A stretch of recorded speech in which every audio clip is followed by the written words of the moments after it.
La Torah dans Parashat Chayei Sarah nous raconte l'histoire de Shidur, du Shidur de Yitzhak et Rivka. Lorsque Abraham Avinu nous demande à Eliezer d'aller chercher une fille pour Yitzhak, alors il va à Ramnaharaim et il va trouver cette jeune fille autour d'un puits d'eau. D'abord, Abraham Avinu lui fait d'abord jurer. Et ensuite, lorsqu'il se tient devant le puits d'eau, il prie Hachem en disant « Fasse en sorte que la jeune fille à laquelle je m'adresse, qu'elle me réponde présent, qu'elle me réponde positivement, qu'elle me donne à boire, mais en plus, qu'elle me propose d'abreuver les chameaux. Ce sera pour moi le signe indicatif que c'est bel et bien elle qui est la destinée de Yitzhak. » Et ensuite, quand il arrive chez les parents, il leur raconte toute l'histoire. Mais un détail important, c'est qu'il a donné 2 bracelets et une boucle d'or à Rivka avant même de savoir qui était-elle. D'abord, il lui a donné les bijoux et ensuite il lui a demandé « Qui es-tu » Il s'avère qu'elle est en effet la cousine de Yitzhak. Comme Abraham Avinu lui avait dit « El mishparti teler » tu iras chercher une fille chez ma famille, dans ma famille. Et ensuite, Eliezer raconte toute l'histoire. Il raconte tout aux parents. Il répète tout ce qui s'était passé, ce qui s'était déroulé durant cette journée. Les parents acceptent, mais il lui propose de manger d'abord. Mais lui leur dit non, pas question. Je ne mangerai absolument rien tant que je ne vous ai pas raconté ce que j'ai à dire. Une fois qu'il a terminé et qu'ils ont accepté, il leur dit « Maintenant je voudrais prendre Rivka avec moi et rentrer chez mon maître. » Ils lui ont dit « Mais non, il faut lui laisser le temps de préparer son trousseau, qui reste encore 1 année avec nous, ou 10 mois. » Il leur a dit « Pourquoi vous voulez me retarder? Hachem m'a fait réussir ma mission, je voudrais la compléter très rapidement et rentrer avec elle. » Alors le Midrash s'interroge, comment se fait-il que la Torah ait pris tellement d'espace, tellement de passages de Torah pour raconter cette histoire, mais non seulement qu'elle nous raconte l'histoire, mais elle nous raconte ce que le Eved Eliezer a raconté. C'est un récit du récit. Elle ne nous raconte pas seulement les faits, elle nous raconte comment Eliezer a raconté lui-même les faits à nouveau. Alors ça paraît complètement invraisemblable. La Torah généralement est très concise. Si ici, elle a pris tellement de temps, tellement d'espace pour raconter l'histoire, c'est que c'est important, comme l'histoire du Mishkan. Le Mishkan, ça a été en effet enseigné au travers de 5 parachiotes. Parce que le Mishkan, c'est la résidence divine. C'est tout à fait normal que la Torah accorde et consacre un long passage pour le tzivouï, pour l'ordonnance du Mishkan, de construire une maison pour Hachem. Ensuite, comment les bénis Israël l'ont fait. Ensuite, les détails, ça se comprend. Mais de nous raconter comment Eliezer s'est exprimé au moment où il présente à la famille de Rivka le déroulé de sa journée et comment il a croisé Rivka devant le puits d'eau, ça paraît totalement incompréhensible. Deuxième question.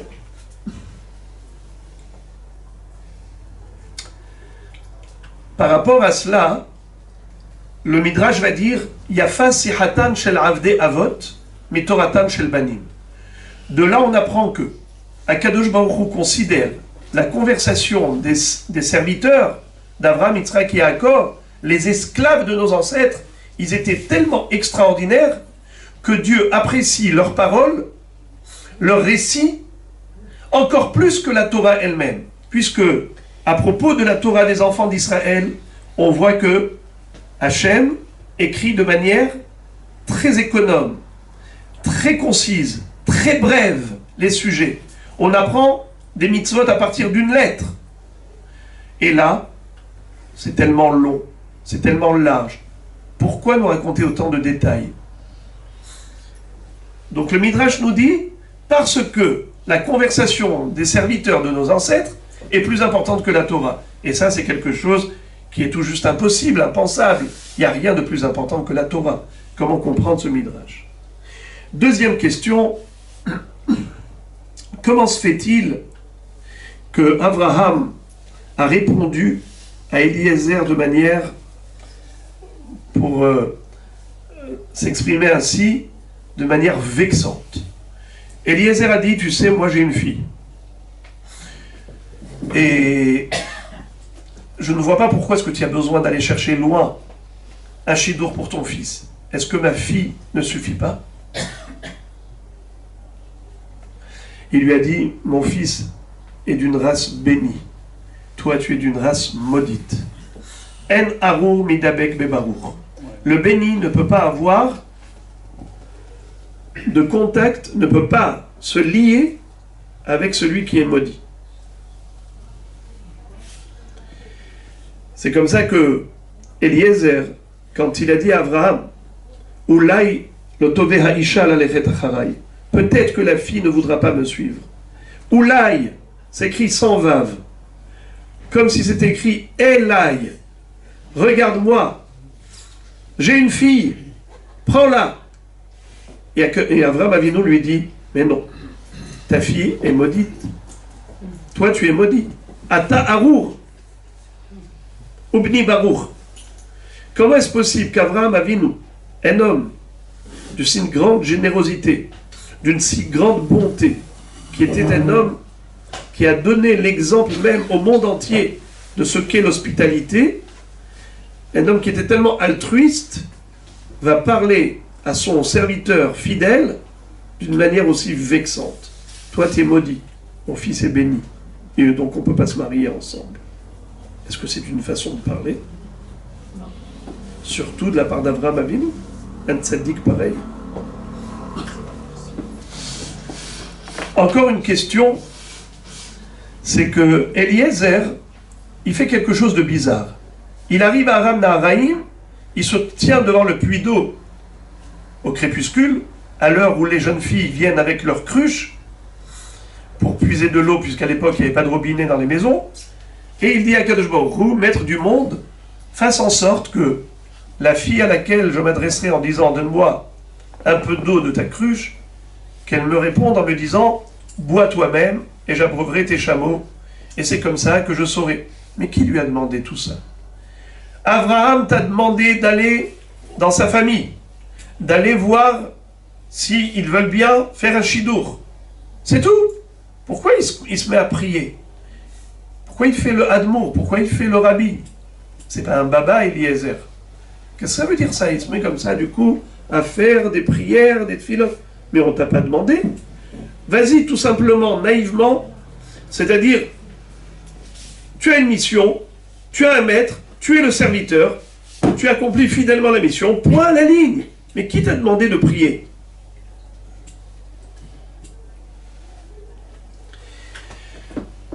Encore une chose étrange dans le comportement d'Eliezer, c'est que au moment où Rivka lui donne à boire et qu'elle abreuve les chameaux, il lui donne des bijoux, 2 bracelets en or et une boucle d'or. Et après il lui dit comment tu t'appelles? Il lui dit moi je suis la fille de Bethuel, Milka. Milka c'était la sœur de Sarah, Abraham, Nachon, qui a épousé Sarah. Et elle est la fille de Bethuel, qui est fils de Nahor, fils de Milka. Donc, voilà, on est cousin-cousine. Tout d'Araba. Mais pourquoi Eliezer n'a pas fait le contraire? D'abord, dis-lui qui es-tu, et après tu lui donnes les bijoux. Il n'a pas le droit de donner les bijoux à une étrangère, puisqu'Abraham lui a demandé, va chez ma famille. Pourquoi il a inversé l'ordre chronologique? En plus, c'est que quand il a raconté l'histoire, il n'a pas dit la vérité. Quand il a raconté aux parents de Rivka, il leur a dit, d'abord, je lui ai demandé qui est-elle, et ensuite, une fois que j'étais sûr que c'était la famille, je lui ai donné les bijoux. Pourquoi dit Rachi qu'il a menti? Parce qu'il avait peur qu'ils lui disent, eh oh, il y a quelque chose de louche dans ton histoire. C'est pas logique ce que tu as fait. C'est pas logique ce que tu racontes. Ils vont pas le croire. Alors la question est de savoir pourquoi donc il a fait des choses illogiques. Il invite à manger, il leur dit non, je ne mangerai pas tant que je n'ai pas dit tout ce que j'ai à dire. Question, il n'y a pas le feu. Il n'y a pas le feu. Mange. Mange d'abord et après tu parles. On est tous à table, un repas d'affaires. On mange d'abord, on est bien et on discute. Ventre affamé n'a pas d'oreille. Donc, pourquoi est-ce que Eliezer, il est sur les braises? Non, non, non, non. D'abord, je dis ce que j'ai à dire et après on mange. D'ailleurs, grâce à cela, il a eu la vie sauve. Parce que Eliezer lui avait mis du poison dans sa soupe. Pardon, Bethuel a mis dans l'assiette de Eliezer du poison. Et grâce au fait qu'il ait dit « je ne mangerai pas », il n'a pas mangé tout de suite. Le malach est venu et a mis cette assiette empoisonnée à Bethuel, et celle de Bethuel, il l'a mise à Eliezer. Et Bethuel, quand il a mangé ça, il est mort durant la nuit, et en effet, Rachid dit, comme il avait voulu empêcher ce zivoug, il a voulu empêcher ce shidour, eh bien, Akadosh Baruch Hu l'a retiré, Akadosh Baruch Hu l'a écarté. Mais la question est de savoir qu'est-ce qui presse? Pourquoi Eliezer ne prend pas le temps de manger d'abord? Enfin, dernière question. Eliezer est satisfait parce qu'ils ont dit d'accord, mais il leur dit on part tout de suite. Il leur dit mais ça va pas. D'abord qu'elle prépare son trousseau, qu'elle reste ici pendant une année, 10 mois, et ensuite elle partira. Il leur dit non, non, non, on part tout de suite. Dieu m'a fait réussir ma mission. Pourquoi voudriez-vous me retarder? Et là encore, la même question. Il n'y a pas le feu. On fait les choses posément, tranquillement, qu'elles se préparent et qu'elles viennent ensuite. Quelle est la raison de cette hâte incompréhensible d'Eliezer? Pour répondre à toutes ces remarques, on va rappeler une chose. Eliezer, quand Abraham l'a fait jurer, il lui dit « Jure que tu vas accomplir fidèlement ma mission. » Il y a quelque chose d'incompréhensible. S'il le fait jurer, c'est qu'il n'a pas confiance en lui. S'il n'a pas confiance en lui, pourquoi il l'envoie? Tu n'as pas confiance, tu fais jurer. Et pourquoi tu le fais jurer? Pour le lier d'un serment. Alors autant envoyer quelqu'un d'autre. C'est que tu as peur de quelque chose si tu le fais jurer.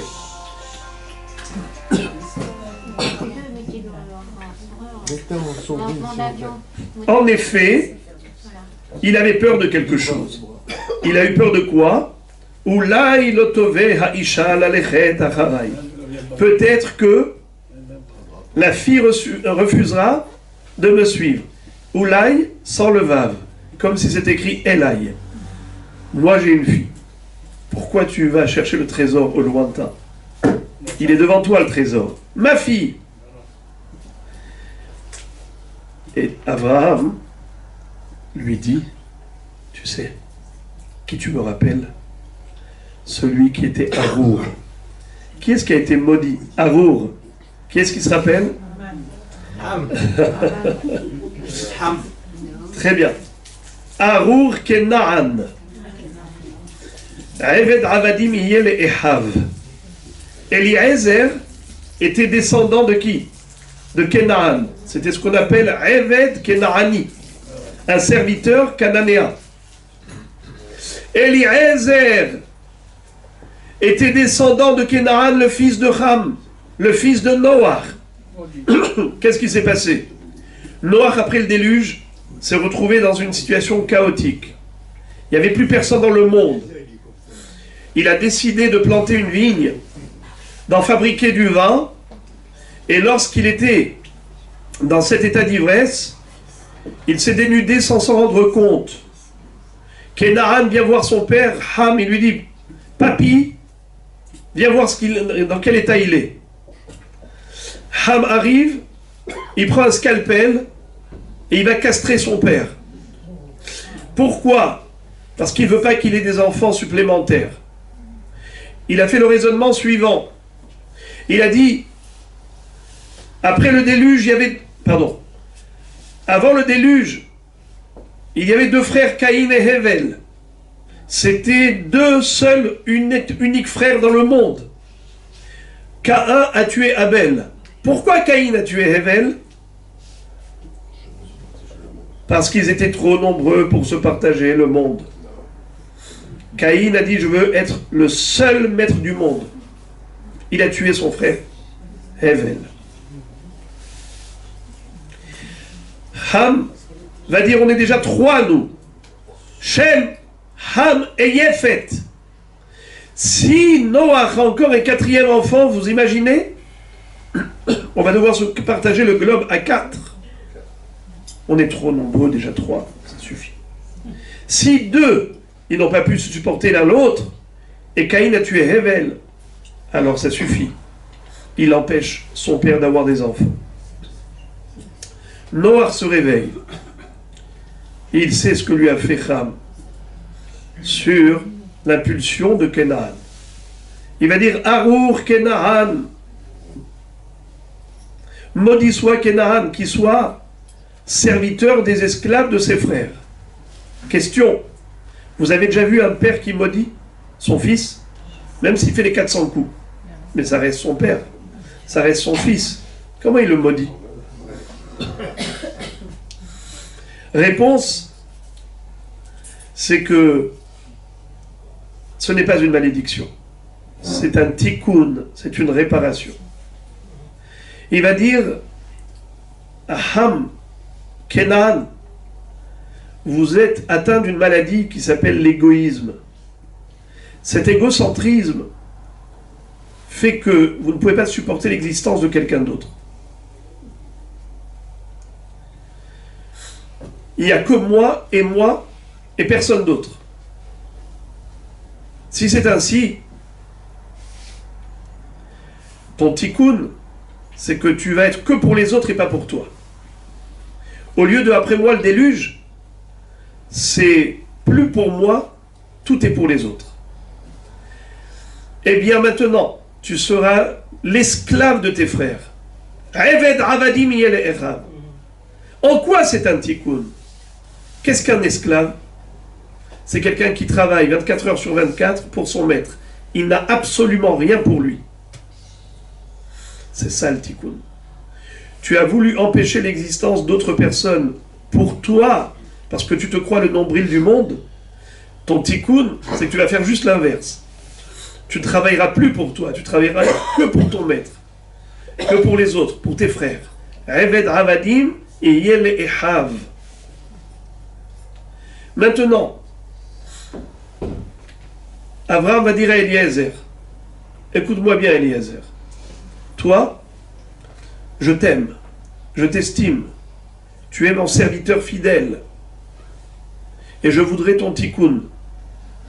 Chachamim disent que Eliezer était tellement apprécié par Abraham qu'il lui avait tout confié. À Moshel Bechol Asherlo. Zekan Beto, même sur le plan spirituel, il était Zaken Viyoshev Biyeshiva, un homme chacham, Eliezer. Il était Moshel Bechol Asherlo, dit le Midrash, Shalit Biyitzro Kemoto. Il maîtrisait son Yetzer Hara comme Abraham Avinu maîtrisait le sien. Un homme d'un niveau incroyable, une sommité. Mais Abraham va dire à Eliezer, tu as beau t'élever, mais il reste quelque chose dans ton cœur qui est une maladie chronique qui s'appelle Arour. La malédiction, c'est quoi? C'est que tu ne penses qu'à toi. C'est l'égoïsme. Le Arour, c'est le Aleph. Aleph, c'est être seul. Moi et personne d'autre. Le Barour, c'est le double. C'est bête. C'est moi et l'autre. D'ailleurs, comment on écrit Barour? Bet Resh Kaf. Le Chaf, c'est le double des dizaines. Resh, le double des centaines. Bet, le double des unités. Barour.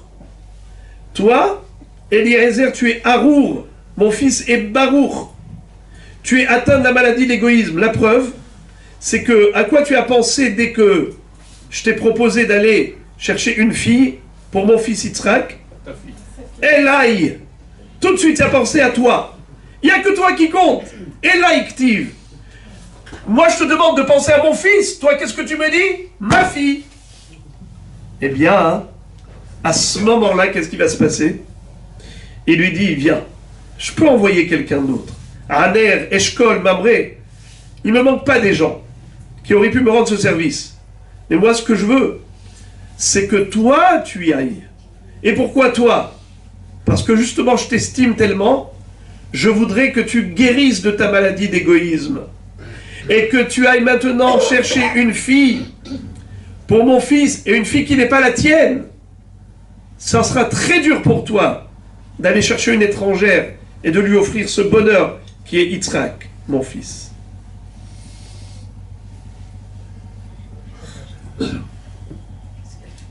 C'est pour cela que je vais te lier d'un serment. C'est pour ça que je vais te faire jurer, pour que tu n'aies pas le choix. Mais Eliezer sent que, en lui, brûle la tentation d'échouer sa mission. Il se dit, pourvu que je ne puisse pas trouver cette fille. Comme ça, Abraham sera obligé de prendre la mienne. Qu'est-ce qu'il fait? Il dit à Kadosh Baruch Hu, il n'y a que toi qui peux m'aider à maîtriser mon Yetzer Hara. S'il te plaît, Hachem, fais en sorte que très rapidement je puisse trouver cette fille. Il a donné le signe du Chesed. Et quand il a trouvé, le Yetzer Hara lui dit, peut-être que tu peux encore échapper à ta mission. Tu peux encore jouer le jeu de dire, ce n'est pas elle. Peut-être ce sera ma fille. Qu'est-ce qu'il fait, Eliezer, le tzaddik? Il lui donne tout de suite les bijoux. Il dit, maintenant comme ça, je me suis engagé. Les bijoux en or massif. C'est pas du jeu. Là, il s'est engagé. Ensuite, lorsqu'arrive l'occasion maintenant de parler aux parents, il se dit, pourvu que les parents disent non. Alors lui, qu'est-ce qu'il dit? Eh bien non, je vais faire le contraire de mon Yetzer Hara. Mon Yetzer Hara égoïste veut me pousser à échouer ma mission. Eh bien non, je ne mangerai pas tant que je n'ai pas cloué le Yetzer Hara. Il faut d'abord que je termine ma mission. Et quand ils lui disent, alors ok, mais Hachem Yatsa Adava, qu'est-ce qu'il leur propose? Qu'est-ce que eux proposent? Allez, qu'il reste encore un an. Dis-moi. Lui, qu'est-ce qu'il se dit? Peut-être que pendant ces 10 mois, la fille va regretter. Peut-être qu'il va y avoir un incident qui va faire que ça va tourner au vinaigre. Sait-on jamais? Un jour, Abraham sera obligé de prendre ma fille. J'ai encore de l'espoir. C'est ce que le Yetzer Hara lui dit. Et lui dit à son Yetzer Hara, Niet, nein, non, pas du tout. Pas question. Tout de suite, je rentre avec Rivka chez Yitzhak. Immédiatement, je ne veux pas retomber dans cette erreur où à chaque fois je pense qu'à ma fille et qu'à moi. Vous savez ce qui s'est passé, disent nos maîtres? À ce moment-là, Eliezer, qui était Harour, est devenu Barour. Le Midrash dit, sur le Passouk, Lavan a dit à Eliezer, Bo Beruch Hashem, viens le béni de Dieu. Pourquoi il a dit, viens le béni de Dieu? Toi, tu es béni. Béni, mais il était maudit, on a dit, d'une race maudite. Il l'était au passé. Au présent, il est devenu Baruch. Il a réussi à maîtriser totalement sa tendance vers l'égoïsme pour laisser la place à l'altruisme. Et c'est comme ça que Eliezer, écoutez bien, et là ça a hérissé les cheveux, il fait partie des 9 personnes qui sont rentrées vivantes au Gan Eden. Ça veut dire qu'il a atteint le niveau du tikkun hashalem, la réparation totale du Yetzer Hara. Nous, on est soumis au Yetzer Hara, et pour s'en débarrasser, malheureusement, il n'y a que la mort. Lui, il a réussi de son vivant à extirper tout le mal de son cœur. Il est devenu à 100% altruiste. Et d'ailleurs, c'était ce qu'il avait souhaité comme signe indicatif pour la future épouse de Yitzhak, une fille capable de générosité. Et il lui a donné quoi? Les deux bracelets en or. Pourquoi deux bracelets en or? Et la Torah dit Shnetzemidim. C'est quoi un tsamid? C'est quoi un tsamid? Un bracelet. Écoutez ce que dit Chachamim. Combien il pesait en or massif ces deux bracelets? Asara Zahav. Chachamim disent qu'il lui a dit à Rivka, tu vas donner naissance à une descendance qui va recevoir deux louchot, deux tables de la loi qui sont collées comme les deux tsemidim, tsamoud, qui sont collés. Asara Zahav, c'est les 10 commandements qui seront gravés sur ces deux tables de la loi. Quel rapport? Mais quel rapport maintenant? Le rapport, c'est que, puisque tu as démontré que tu es capable d'altruisme, de donner de l'eau, pas seulement au bonhomme que tu ne connais pas, mais même à ses chameaux, à un étranger, avec autant d'enthousiasme, eh bien, tu as fait preuve d'une perfection, Ben Adam la Havero, au niveau de la relation avec son prochain. Eh bien, désormais, tu es apte à avoir une perfection dans ta relation avec Dieu. On a deux tables de la loi. Dans l'une, il y a 5 mitzvot vis-à-vis de Dieu, et dans la deuxième table, on a 5 mitzvot vis-à-vis des hommes. Il lui a dit, ces deux louchot, metzumadot, elles sont collées, inséparables. Inséparables, c'est-à-dire que si tu as la perfection dans ton comportement envers autrui, tu es capable d'un tel don de soi pour les autres, d'un tel chesed, alors désormais, tu es apte à te consacrer pour Akadosh Baruch Hu également. Celui qui se dévoue pour les autres est capable de se dévouer pour Dieu.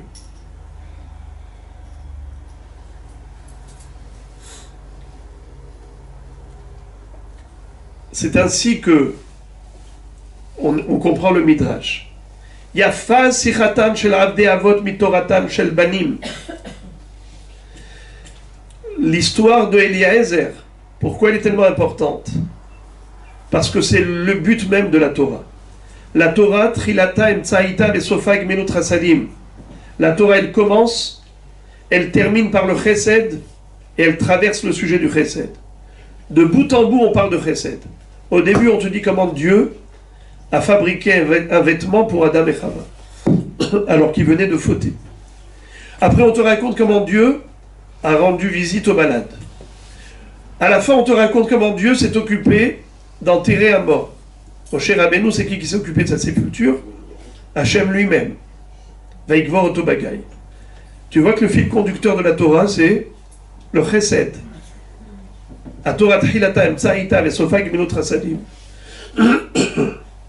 L'âme de la Torah, c'est le chesed. C'est la neshama de la Torah. Lorsque Moshe Rabbeinu est monté au ciel pour recevoir la Torah, les malachim ne voulaient pas, ils se sont opposés. Qu'est-ce que Dieu va dire à Moshe? Donne-leur un argument convaincant. Il va leur dire, mais la Torah, elle a été donnée pour donner à l'homme la possibilité de maîtriser sa bassesse humaine, la jalousie, la haine, la volonté de vengeance. Tout ça, c'est ce qui fait la petitesse de l'homme. La Torah nous a été donnée pourquoi?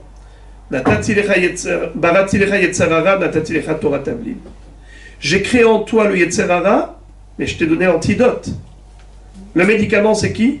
Torah. Torah biotique. Dans le sens où, en effet, C'est comme ça qu'on peut guérir ce microbe, qui est l'égoïsme. Parce que la Torah, elle est Torah Chesed.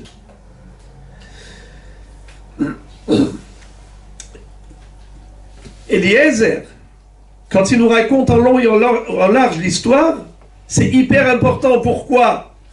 Parce que c'est l'objectif, c'est l'essence de la Torah. La Torah, c'est un outil pour permettre à la personne de s'élever dans le chesed. La Torah du début jusqu'à la fin, c'est du chesed.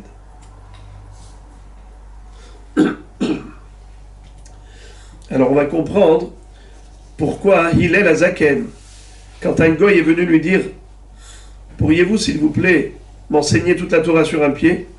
Il lui a dit « Si tu as du respect pour l'autre, eh bien voilà, toute la Torah, c'est là. » Le reste, toutes les mitzvot, ce sont des articles qui découlent de ce principe. Le principe, c'est « Ve'ahavta lereacha kamocha » Amar Rabbi Akiva, Zeklal Gadol Batorah. Et Hillel, c'était pas juste un discours. Hillel disait que quelqu'un qui est dans le besoin, il faut l'aider en fonction de son besoin. Dei mahsovo asher yachsar lo. Et si c'est quelqu'un qui était habitué à des caprices, un homme qui était très riche, il avait une vie de haut standing, et maintenant, il s'est appauvri, il a fait faillite. Il faut lui donner en fonction de ses habitudes.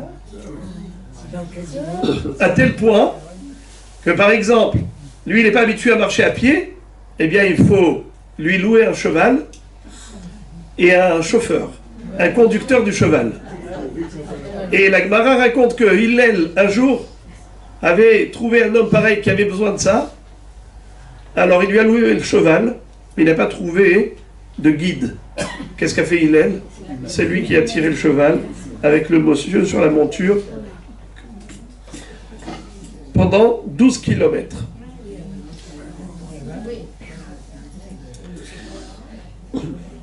Les Gdolé Israël étaient capables de cet altruisme. Le Chafetz Chaim, on raconte qu'un jour un homme est venu chez lui pour une maladie Hashem Yatzilenu qui était extrêmement grave, fatale. Et le Chafetz Chaim savait que la situation était critique. Il lui a dit, va demander la bracha à tel Rav. Il l'a envoyé. D'ailleurs, ce Rav ne comprenait pas pourquoi le Chafetz Chaim lui avait adressé cet homme. Vous savez ce qu'a fait le Chafetz Chaim en attendant? Il a jeûné 40 jours pour cet homme, pour qu'il guérisse. Il ne mangeait que la nuit. Il a jeûné 40 jours, et pour pas que cet homme le sache, il lui a fait croire que c'est l'autre qui va lui donner une bracha, l'autre Rav. Et cet homme avait guéri. On peut imaginer ça? Incroyable!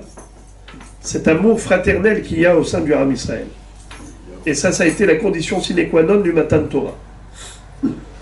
Dieu nous donne la Torah quand? Vaïchan Sham Israël Negedaha. Pas Vaïchanu. Pas lorsqu'on a campé au pluriel devant la montagne de Sinaï, que lorsque nous étions comme un seul homme d'un seul cœur. Lorsqu'on était capable de fusionner avec l'autre.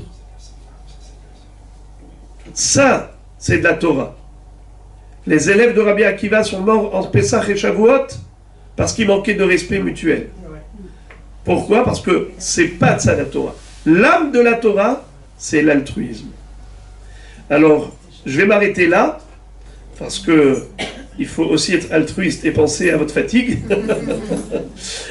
Mais Be'ezrat Hashem, avec ces réflexions de ces parachiotes, on apprend de nos ancêtres tellement de choses. Maaseh Avot Siman Labanim, leur modèle exemplaire, c'est quelque chose qui nous sert à nous de balise, qui nous sert d'indicateur dans notre vie, de savoir vers où tendre, quel objectif essayer d'atteindre. Et à partir de ce moment-là, on est sûr que vers Ezrat Hashem, on pourra se rapprocher de la perfection. Et c'est comme ça que pas à pas, on doit évoluer chaque jour et progresser, aussi bien dans son rapport avec Hashem, comme dans sa relation avec la société. Et si, Be'ezrat Hashem, on arrive à boucler ces deux bracelets, Shnet Semidim Al Yadea, c'est-à-dire Shnei Luchot Metzumadot, alors là, on est sûr que, Be'ezrat Hashem, même si on ne trouvera pas le trésor à la maison, mais on l'aura déjà pris avec nous ce soir, Be'ezrat Hashem, Bruchim Tiyou.